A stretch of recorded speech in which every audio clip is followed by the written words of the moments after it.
Olá, sejam bem-vindos a mais uma aula do curso Ética, Valores e Saúde na Escola, na disciplina de Neurociências e Doenças Neurológicas, com ênfase em epilepsia. E já que a gente está enfatizando a epilepsia, vamos falar um pouquinho sobre essa condição, né? Vamos falar sobre os conceitos gerais da epilepsia. Bom, em primeiro lugar, eu gostaria que vocês pensassem em pessoas com epilepsia. Imagine você, alguém com epilepsia. Possivelmente, você não pensou em Van Gogh, Napoleão Bonaparte, Dostoiévski, Machado de Assis, Alexandre o Grande, Alfredo Nobel, Joana d'Arc ou Dom Pedro II.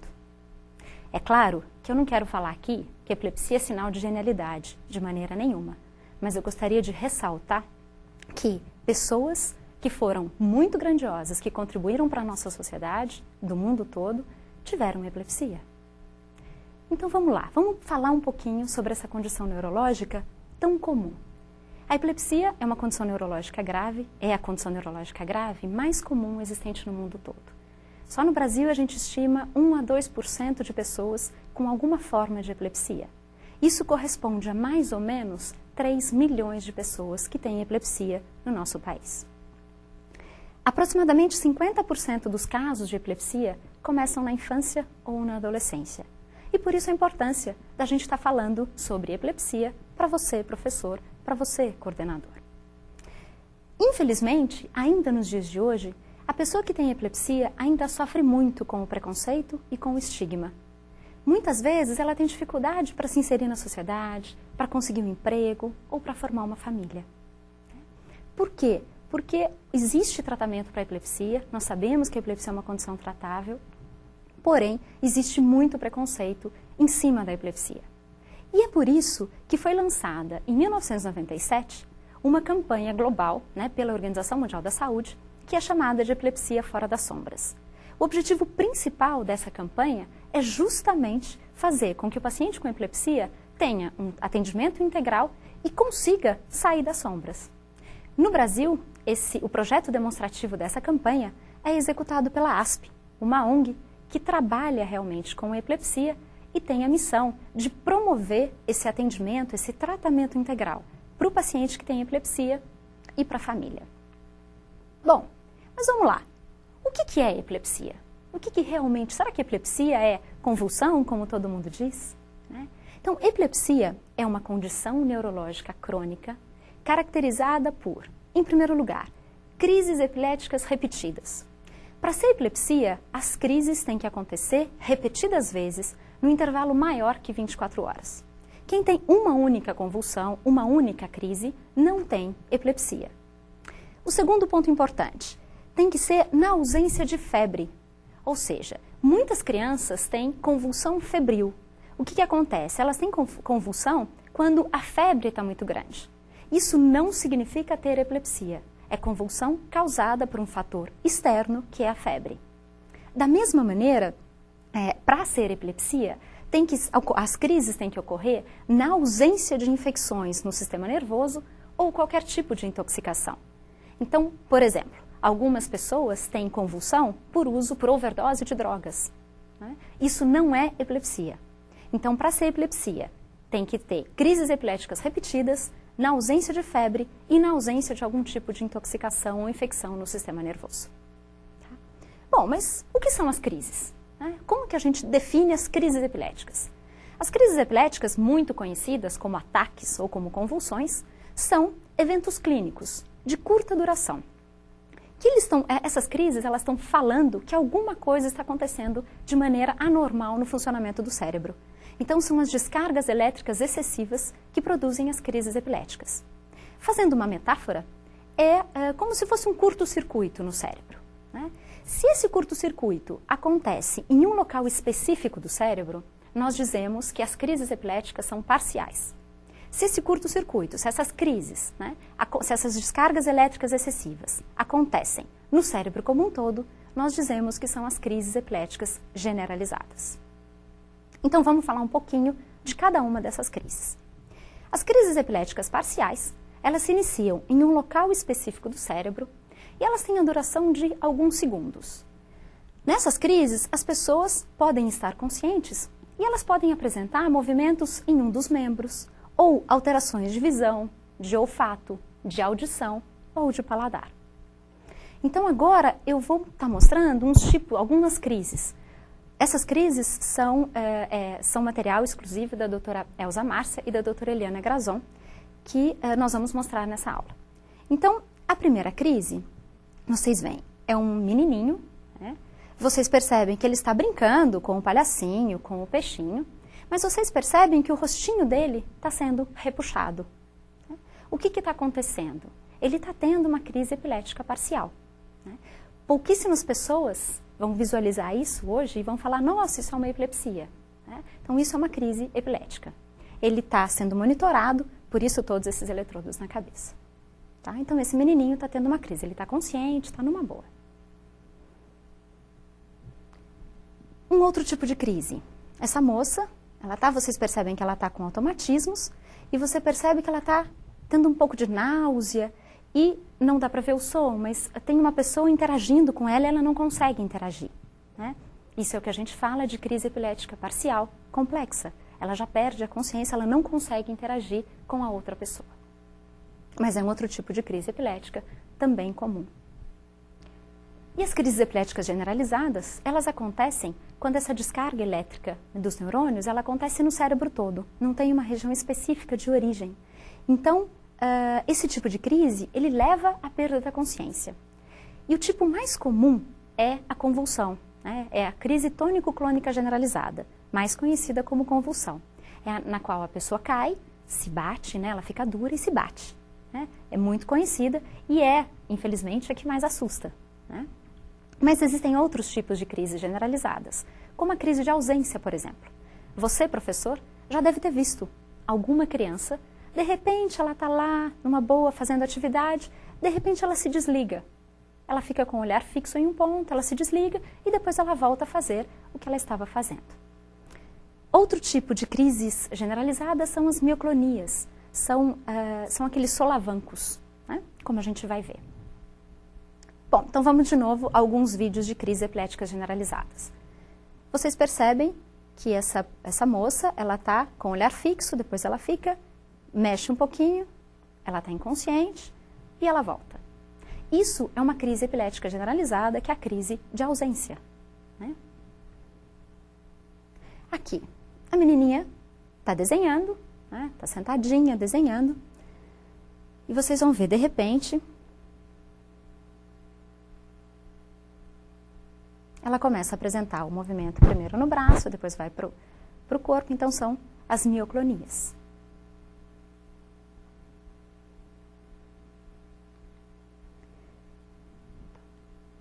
E aqui a gente tem um terceiro caso de crises epiléticas generalizadas, muito comum em crianças recém-nascidas, em crianças pequenininhas, que são esses sustinhos. Né? Esses sustinhos, quando não tem um estímulo desencadeante, ninguém está assustando, não existe nenhum barulho, ele é muito perigoso. É importante que as pessoas procurem um atendimento, procurem um médico, um neurologista, para que seja diagnosticado. A possibilidade disso é que seja a síndrome de West, que é uma síndrome neurológica muito grave. Então, se é descoberto logo no início, o prognóstico é um pouco melhor. Bom, então aqui vocês viram um pouquinho sobre os diferentes tipos de crises epiléticas. Né? E agora, vamos falar da epilepsia nas diferentes fases da vida. Será que, começando na infância, nos adultos, será que é a mesma coisa? Será que a epilepsia interfere da mesma maneira nas diferentes fases da vida? Então, na infância, o que mais acontece na infância é a preocupação dos pais. Os pais, quando têm uma criança que começa a apresentar crises epiléticas e tem um diagnóstico de epilepsia, muitas vezes eles ficam preocupados, confusos, né?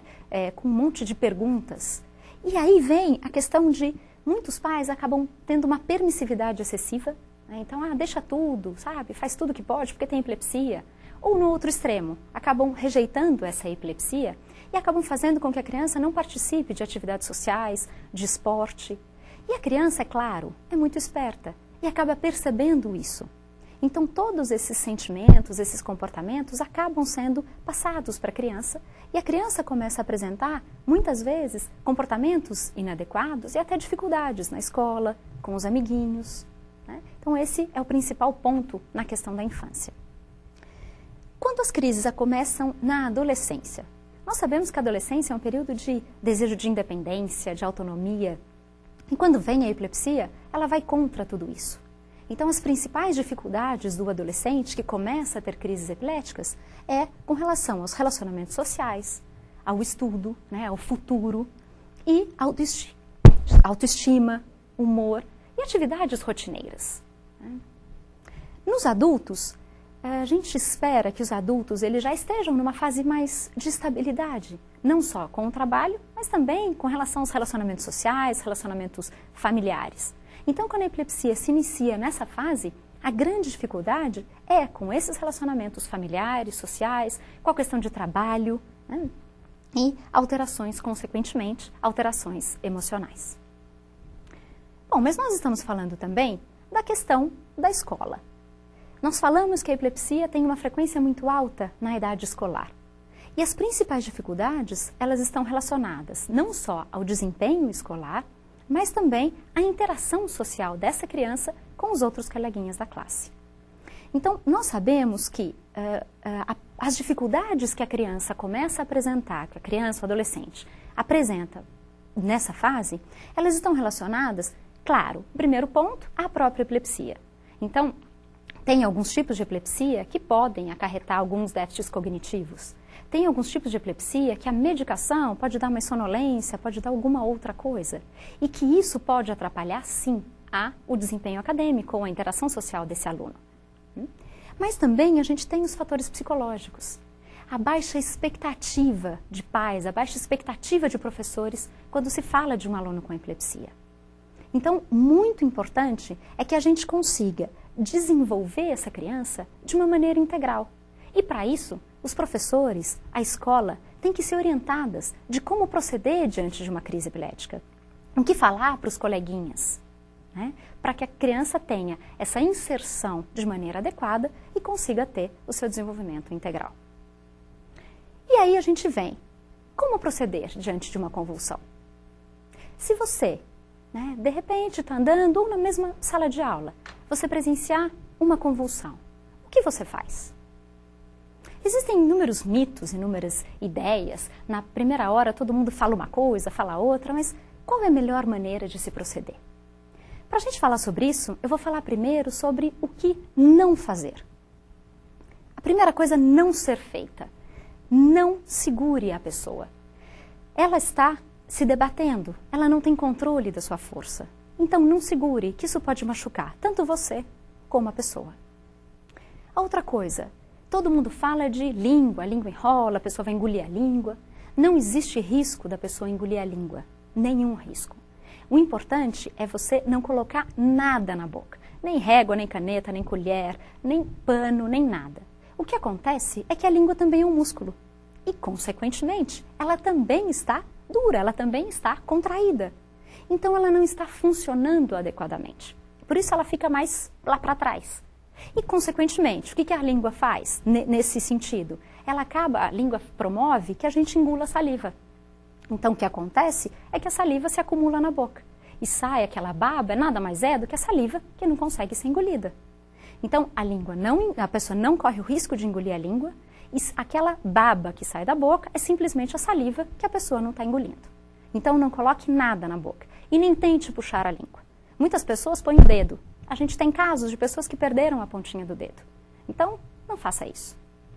E um outro ponto a ser destacado é não dê álcool para cheirar, não injete nada, não passe nada. Nenhum desses procedimentos vai fazer com que a pessoa volte da convulsão. É importante lembrar que a convulsão, que a crise epilética, ela tem começo, meio e fim. Para a gente que está presenciando, parece uma eternidade. Mas, na verdade, ela dura 1 minuto, 2 minutos no máximo. Então, tenha calma e vamos esperar a crise passar. O que a gente faz, então, nessa hora? A primeira coisa é tirar de perto todos os objetos que ofereçam risco. Então, às vezes uma faca, às vezes uma tesoura na mão, às vezes uma quina de mesa, né, uma quina de cadeira. Então, proteja. A outra coisa a ser feita é virar a cabeça da pessoa de lado. Por quê? Porque aquela saliva que está na boca, ela escorre e a pessoa não tem risco de se afogar, de engasgar. É só por isso. Como a pessoa está se debatendo, você pode proteger a cabeça. Então põe a sua mão para que ela não bata a cabeça no chão em alguma coisa dura. É só isso. Basicamente é isso. E é claro, acalmar as pessoas que estão em volta, falando, isso é uma crise epilética, calma que daqui a pouco vai passar. Importante, se a crise epilética durar mais que 5 minutos, ou seja, se a pessoa ficar se debatendo mais que 5 minutos, é importante que se chame a ambulância ou que se encaminhe essa pessoa para um pronto-socorro. Porque daí ela está entrando num outro estado, no estado de mal epilético, que vai ser dito depois, e que precisa de tratamento médico hospitalizado. Tá? Mas isso não significa que todas as pessoas têm que ir para o hospital. Não, é simplesmente essas pessoas. E é importante lembrar que depois da crise, a pessoa geralmente fica sonolenta, confusa, mas isso não é mais a crise. A crise é quando ela está se debatendo. Tudo bem até aqui? Então vamos para o próximo. Como que a gente consegue a inserção social dessa pessoa com epilepsia? Importante a gente falar algumas coisas. Primeiro, pessoas com epilepsia podem casar e podem ter filhos. A gente fala isso, todo mundo fala, não, imagina, isso é fato, é claro. Não, se a gente for ver, até 1970, na Inglaterra, as pessoas com epilepsia eram proibidas de se casar. A gente está falando aqui, próximo daqui. Então, é muito importante, podem casar e podem ter filhos. Claro que é preciso fazer o acompanhamento médico adequado e o pré-natal adequado para ter filhos de uma maneira saudável. Crianças com epilepsia devem estudar. Nós sabemos que o estudo, que a participação em atividades físicas, tudo isso proporciona um desenvolvimento muito saudável para qualquer pessoa, especialmente para a pessoa que tem epilepsia. Então, crianças com epilepsia podem estudar, devem praticar exercícios físicos. É claro que esses exercícios físicos também com orientação médica para tentar ver qual o tipo melhor de exercício físico para aquela criança, para aquele adolescente, para aquele adulto. E pessoas com epilepsia podem trabalhar. A epilepsia não incapacita ninguém para o trabalho. O que muitas vezes é necessário é que a gente consiga adaptar o trabalho para que não corra riscos, mas pode trabalhar. E aí a gente entra na questão de desmistificar a epilepsia. A epilepsia é uma condição muito antiga, existe desde que a humanidade existe, e as crenças começaram daí. Existem muitas crenças que foram passadas de geração para geração, que continuam até hoje, mas que não têm nenhuma base científica. Então o importante é a gente estar tentando entender quais são essas crenças para que a gente consiga colocar a epilepsia sob uma nova perspectiva. Então você, vamos lá, leia comigo. Epilepsia não é uma doença contagiosa. Epilepsia não é doença mental. Epilepsia não é doença espiritual. A baba ou a saliva não transmite epilepsia. A pessoa, durante a crise, não engole a língua. Epilepsia não é sinal de fracasso na vida. E epilepsia não é castigo de Deus. Diante disso, a gente gostaria que você ajudasse a colocar a epilepsia mesmo sob uma nova perspectiva. Começando dentro da sua sala de aula, dentro da sua escola. Você tem o papel de acolher bem, de tratar bem essa criança, esse adolescente, esse adulto que tem epilepsia. Conhecendo mais sobre epilepsia, você com certeza ajuda essa pessoa a ter um tratamento integral, um tratamento adequado sobre epilepsia e, consequentemente, você ajuda a diminuir o estigma, diminuir o preconceito e melhorar a qualidade de vida desse paciente. Essa criança, esse adolescente, esse adulto, ele precisa estar inserido na sociedade. E você tem esse papel. Como educador, como coordenador, você pode contribuir para isso. Lembrando sempre que epilepsia é uma condição tratável. Eu espero que com essa aula você tenha aprendido um pouquinho mais sobre epilepsia, né? Já que essa disciplina tem essa ênfase nessa condição neurológica. Nós vamos falar nas próximas aulas sobre diagnóstico, sobre tratamento, sobre epilepsia em situações especiais. E todo o material de apoio está disponível para você. Acesse e até a próxima aula.